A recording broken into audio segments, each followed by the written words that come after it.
Tell me a joke. No, seriously, tell me a joke. Give me your best shot. I want to hear just how funny you can be. Difficult, isn't it? To think that such a simple question could produce such discomfort is quite fascinating. No doubt some of you listening to this were able to think of a joke, and if one leapt off your lips in the admittedly short time I gave you to respond, then I give you full permission to gloat in the comments below. Although, for the rest of us who were unable to think of anything, I'm sure this is not the first time where you have been pressed to demonstrate your creativity and, despite the wealth of ideas and emotions just waiting to burst forth from you, when it finally came time to perform, you drew a blank. Your creativity flowed like rush hour traffic in LA.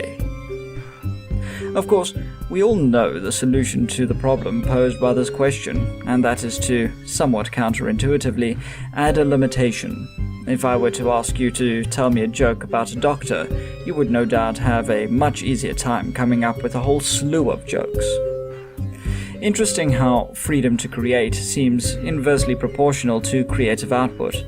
I suppose this is what sets the master artists apart from the rest of us plebs.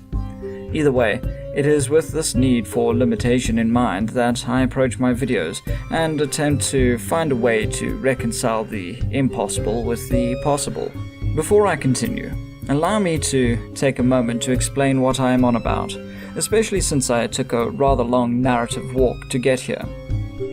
I produce videos related to various mythical creatures and phenomena, such as werewolves, vampires, mermaids, etc.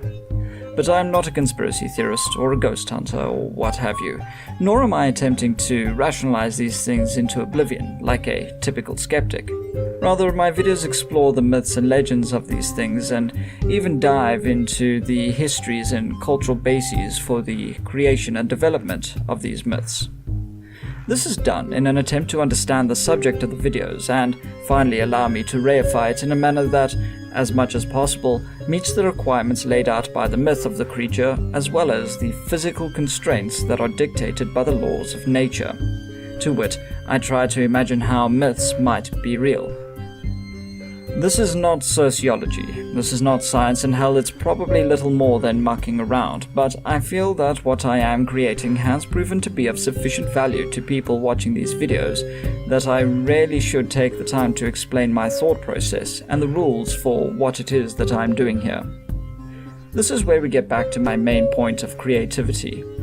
Given the limitless possibilities of my imagination and the collective ideas of the people I read, as well as those who respond to these videos, it is certainly possible that we could imagine every which way that our myths and legends might really exist.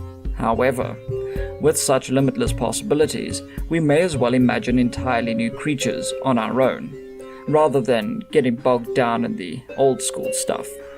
So I would like to broadly explain 3 rules that I hope to stick to. This both so that you can see where I'm coming from and so that you can also help and give your opinions in relation to these ideas. The first rule, and probably the most important rule, is that these ideas should, as much as possible, follow the 3 laws of thermodynamics, namely conservation of energy, the tendency for energy to disperse through a system, i.e. entropy, and that, less importantly for us, 0 is the lowest possible state of thermal energy. What this means is that scenes of amazing transformations, like in the 2008 rendition of The Incredible Hulk, are quite impossible. Here specifically we see that Bruce is gaining an impossible amount of mass with no explanation. This kind of thing may require maths to demonstrate its impossibility, but for the most part I feel that simple logical induction can allow us to determine when these laws are being violated, especially the first law. The second rule I would like to follow as much as possible is that we really need to stick to Occam's razor. By keeping to the simplest possible explanation, I feel it's more satisfying to reify these creatures and phenomena. Of course, what makes something simple is up for debate, as something that I consider to be simple might be rather obscure to someone else. Moreover, as the creatures and features they possess become more complex, so too does the explanation we employ to describe them. However, trying to keep these explanations as simple as possible should be the goal. Finally, the third rule I would like to insist upon is that, as much as possible, try to keep the creatures self-contained. By this I mean that the creatures should not rely on other mythical beasts in order to explain their own supernatural aspects. The main reason for this is because I can't help but feel that to do otherwise is cheating. It would be very easy to just wave my hand and make a string of convoluted connections that would otherwise explain things. This also extends to magic, as simply saying, "because magic," really unravels any effort we might make towards explaining these things. Ergo my introduction relating to creativity in the absence of limitation. And I say we to include myself as well as those of you who wish to join me in the comments below my videos. I do have one caveat to this, in that if the myth of the creature explicitly mentions the presence of another creature as the source of some kind of ability, then, and only then, may the possibility of other creatures' influence be brought into consideration. But the same rules as above would apply to this new avenue. Of these three rules, I would say that the first is perhaps the most important, where the other two can be somewhat subjective, I'll grant you. We nevertheless cannot deny the limits of physics. Generally, we're not going to break the laws of reality, just find creative ways to interpret them. I feel that with these rules laid out, we can really have a fun time playing with these ideas, and that everyone will know what to expect from the videos. Also, personally, I hope that this encourages other people to try their hand at reification, something I really would like to see a lot more of.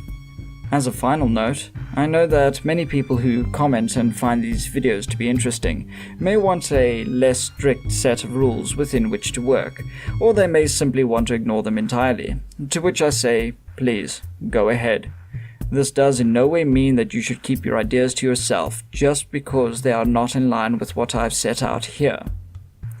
I really do enjoy seeing the things people write.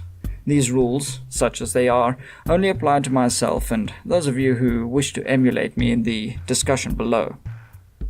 But anyway, with that, I hope we can all have more fun and engage in interesting discussions. Be sure to let me know what you think, and I hope to see you guys in the next video. Oh, and by the way, tell me a joke.